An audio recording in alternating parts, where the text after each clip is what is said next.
Stan, here we are in Man Cave. I've managed to get through my associated business that I've got to do every weekend. So I'm an hour ahead of schedule, which is always good. It leaves me for more time to do military things. So, people who've been with my channel a long time, a few years, I've been doing it a few years now, will know that I have taken my channel down a couple of times for various reasons. You get sick of YouTube sometimes. I mean, I enjoy it now. I'm okay now. Steady away. And I do enjoy doing it, like I said. But sometimes I look back and I think, oh, cripes. I haven't done that video. I thought I'd done it, but I had done it. I've deleted it. Other ones is my SMLE, my 1913 DIAC. That isn't on my channel. Don't know why. I must have deleted it or something. I can't find it anywhere.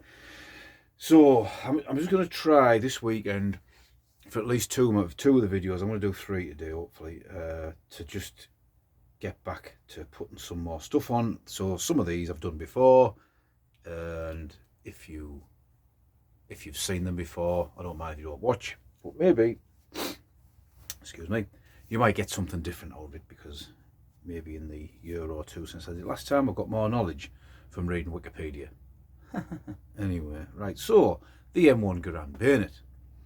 It was developed for the 30-06, as the Americans say, rifle M1 Garand, also used on the caliber 30-06 M1903 and the M1903A3 rifles. It was produced between 1943 and, crucially, 1953. That's one that I found out this morning. Makers were the American Fork and Hoe Company, the Oneida Limited, Pal Blade Company, Utica Cutlery Company, Union Fork and Hoe Company. Approximately 2.9 million were made during World War II. Now here, post-war, 77,549 were made in 1953 by the Utica Cutlery. So they're not World War II. So I suppose my question would be to anyone out there who's more of an expert at me than on Garand Bayonets than I am. Both my cats probably are. Anyway, serious time. Did the Utica Cutlery Company only make them in 1953 and not in World War II? Because why I say it is because if I'd been in the market for an M1 Garand Bayonet last time I went to a military fair and I saw one for a decent price made by the Utica Cutlery Company, how do I know that it was not made in 1953? Because obviously, if these bayonets are 150 quid, whatever, you'd expect to pay less for a post-war version. So that's a question for people out there. So if you can help me on that one. So it comes with the M7 scabbard. Both of these are a version of. There's a helicopter flying over the top. So the blade should be parkerized. That's often bandied around in military circles as a usage. And I'll just pause a minute. Just waiting for that helicopter to go over. Parkerized. Now I didn't really understand what it was. I knew it was a metal treatment, so obviously looked it up just on the internet. And parkerized, it's a rust proofing, and it's brief immersion in hot acidic solution of a metal phosphate. So that gives it a black tinge, like a black sort of greyish tinge to it, if you like. The problem is with these two M1 Garand bayonets is neither of them are M1 Garand bayonets. You see, there you go. The one on the right, I think a helicopter's coming back again. He must be looking down on the man cave and think, I know he's in there.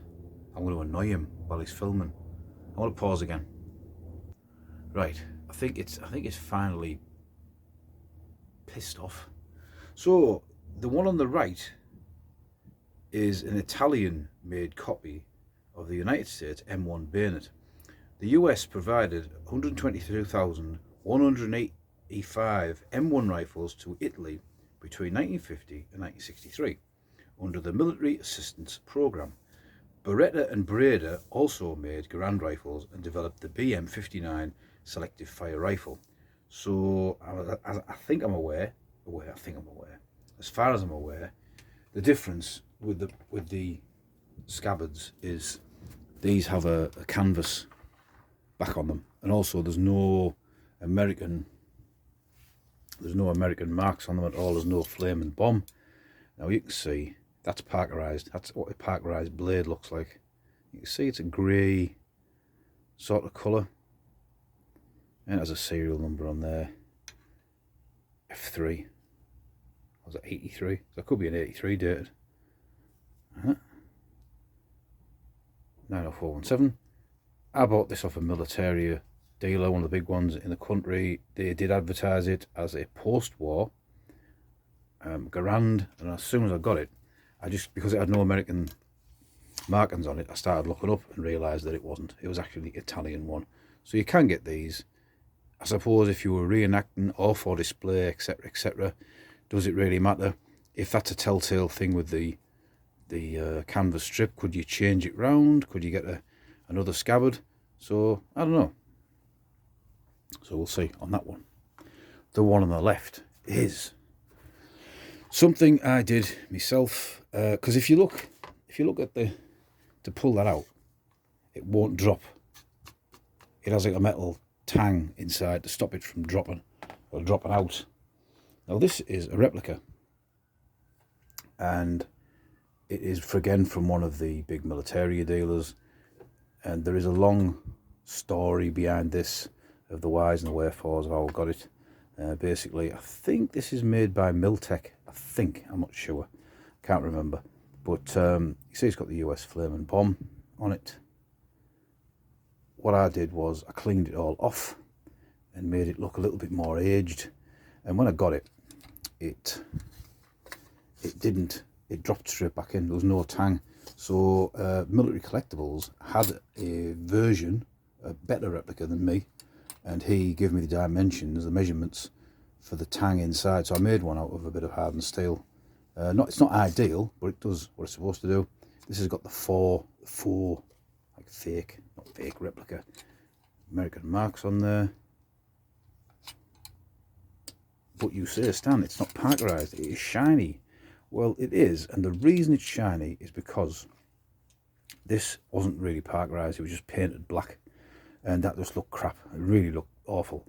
So those of you who've been on my channel for a long while might remember the video where I literally took all the paint off and just buffed it all up. And not ideal, but you know, it looks better than it did painted. So there you go. That's that. So that's the M1 Garand Bayonet with its plunger. Both got plungers and a plunger on there. So there you go. M1 Garand bayonets that are not M1 Garand bayonets. It's going to sit still. I'll push it in a little bit more. And these just go on display in the man cave. And this is Stan, and I will see ya.